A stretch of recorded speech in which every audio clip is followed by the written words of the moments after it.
কথা কমকে ক'লে মানুহৰ মনটো ভালে থাকে।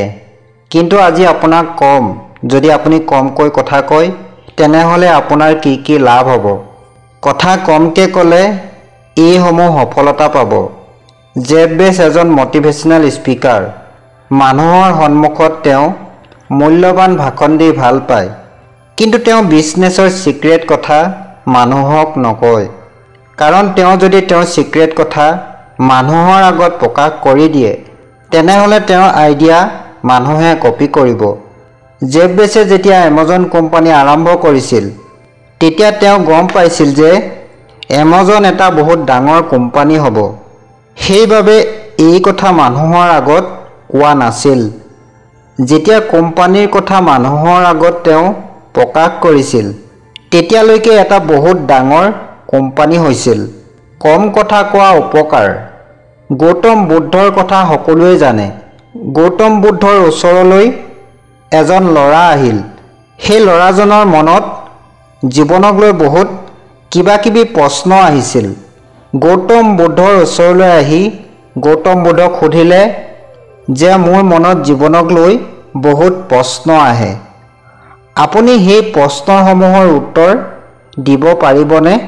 গৌতম বুদ্ধদেৱে ক'লে, নিশ্চয় পাৰিম, কিন্তু তাৰ আগতে মোৰ এটা চৰ্ত আছে।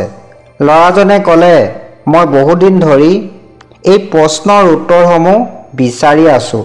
আপোনাৰ যি চৰ্ত আছে সেয়া মই মানি ল'ম। তেতিয়া গৌতম বুদ্ধদেৱে ক'লে যে চৰ্তটো হৈছে 2 বছৰ এই গছজোপাৰ তলত কথা নপতাকৈ থাকিব লাগিব। যদি 2 বছৰৰ ভিতৰত এটা কথা কোৱা তেনেহ'লে মই তোমাৰ প্ৰশ্নৰ উত্তৰসমূহ নিদিওঁ। যদি তুমি 2 বছৰ কথা নপতাকৈ থাকিব পাৰা তেনেহ'লে মই তোমাৰ প্ৰতিটো প্ৰশ্নৰ উত্তৰ দিম। গৌতম বুদ্ধদেৱৰ কথামতে ল'ৰাজনে 2 বছৰ ধ্যান কৰিবলৈ ধৰিলে। প্ৰথমে মন লগা নাছিল, কিন্তু লাহে লাহে তেওঁৰ মনটো ভাল লাগিবলৈ ধৰিলে আৰু 2 বছৰ কেনেকৈ পাৰ হৈ গ'ল তেওঁ গমেই নাপালে। 2 বছৰ পাৰ হৈ যোৱাৰ পিছত গৌতম বুদ্ধ আহি ল'ৰাজনক ক'লে, এতিয়া কোৱা, তোমাৰ কি প্ৰশ্ন আছিল?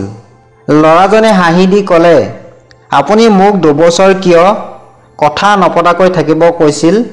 মই এতিয়া গম পাইছোঁ। এতিয়া মই নিজক জানিছোঁ আৰু সকলো প্ৰশ্নৰ উত্তৰ মই নিজেই পাই গৈছোঁ। কথা কমকৈ কোৱা লাভ। মুকেশ আম্বানীক আমি সকলোৱে জানো যে তেওঁ এজন ভাৰতৰ অন্যতম ধনী ব্যক্তি। মুকেশ আম্বানী এটা ইণ্টাৰভিউলৈ গৈছিল আৰু ইণ্টাৰভিউ লোৱাজনে কৈছিল যে আমাৰ মাজত উপস্থিত আছে ভাৰতৰ সকলোতকৈ ধনী ব্যক্তি মুকেশ আম্বানী। তেতিয়া মুকেশ আম্বানীয়ে কৈছিল, মই কোনো ডাঙৰ মানুহ নহয় আৰু আপোনাৰ কথা মই চিৰিয়াছলি লোৱা নাই।